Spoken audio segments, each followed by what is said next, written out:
अब जब time machine में बैठते हैं और देखते हैं कि यह सभ्यता कब से कब तक चली।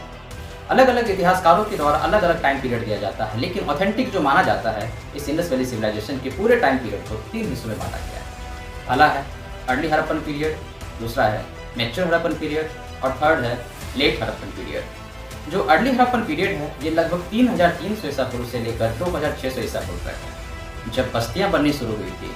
नेक्स्ट है मैच्योर हड़प्पन, जो दौर था यह लगभग 2600 ईसा पूर्व से 1900 ईसा पूर्व तक माना जाता है। यह था गोल्डन पीरियड जब बड़े बड़े शहर बने, व्यापार बहुत दूर दूर तक बढ़ा, लिपि आई, इनकी स्क्रिप्ट आई, मोहरे बने। ज़्यादातर जो मशहूर शहर इसी दौर के ही हैं। और थर्ड था लेट हड़प्पन पीरियड, यह लगभग 1900 ईसा पूर्व से लेकर 1300 ईसा पूर्व तक चला।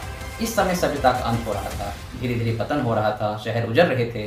तो याद रहेगा ना आपको अर्ली मैच्योर और लेट हड़प्पन पीरियड, इनमें सबसे महत्वपूर्ण कौन सा है? तो मैच्योर हड़प्पन पीरियड, जो 2600 ईसा पूर्व से 1900 ईसा पूर्व तक माना जाता है। अच्छा, यह लोग किस धातु का इस्तेमाल करते थे?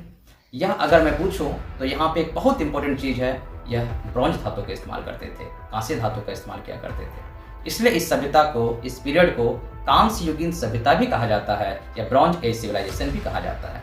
अब जानते हैं कि ब्रॉन्ज कैसे बनता है। जब कॉपर और टिन को मिला दिया जाए, तांबा और टिन को मिला दिया जाता है तो कांसा बन जाता है, जिसे ब्रॉन्ज कहा जाता है इंग्लिश में। इस कांसे से वो क्या बनाते थे? आखिर एक क्वेश्चन आता है, कांसे से वो क्या बनाते थे? वह अपने हथियार और अपने औजार और दूसरी जरूरत की जो चीज़ें थी वो इससे बनाया करते थे। तो याद रखिए, सिक्के नहीं बनाते थे, सिक्कों की जरूरत ही नहीं पड़ती थी उन लोगों को, क्योंकि वहाँ पर जो व्यापार होता था, वे लोग जो व्यापार करते थे वे चीज़ों के बदले चीज़ें लिया करते थे। इस सिस्टम को बार्टर सिस्टम कहा जाता है। जैसे आज की डेट में आप कोई वस्तु खरीदते हैं तो आप पैसा पे करते हैं, मुद्रा देते हैं, करेंसी देते हैं, लेकिन उस समय ऐसा नहीं था। वहाँ पर चीज़ों के बदले चीज़ें दी जाती थी, कुछ ना कुछ, या मोहरों का इस्तेमाल किया जाता था लेन देन में।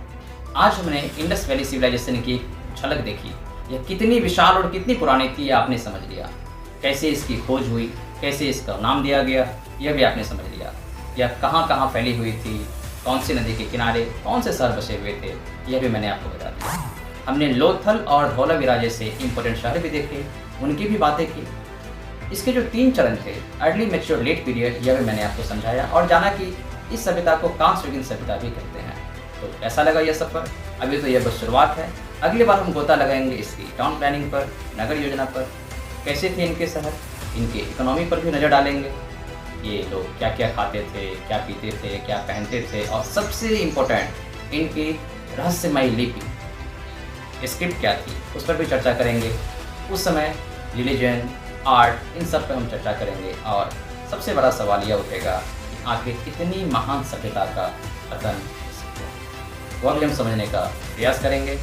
और इन सवालों के जवाबों के साथ हम आपसे मिलेंगे अगले वीडियो में।